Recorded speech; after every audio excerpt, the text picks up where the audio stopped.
അതൊരു newly constructed സ്ട്രക്ചറിൽ മാത്രമേ നമുക്ക് ചെയ്യാൻ സാധിക്കുകയുള്ളൂ.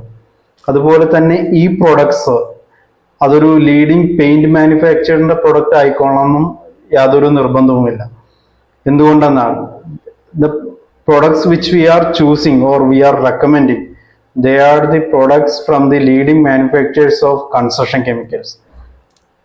After the application of that product, you can go for 1 coat of primer and 2 coats of emulsion of any of the brand, whether it is Asian, Berger or Nippon, Dulux or whatever. അതായത് ഓരോ പ്രൊഡക്ട്സും Nexa choose ചെയ്യുന്നത് ആ ഒരു സിനാരിയോയിൽ അല്ലെങ്കിൽ ആ ഒരു എൻവയോൺമെന്റിൽ ആ ഒരു പ്രൊഡക്റ്റ് എത്രമാത്രം എഫക്റ്റീവായിട്ട് വർക്ക് ചെയ്യുന്നു എന്നുള്ളതിനെ അനുസരിച്ചിട്ടാണ്. And it is not based on the brand or the advertisements which we are watching in the TV.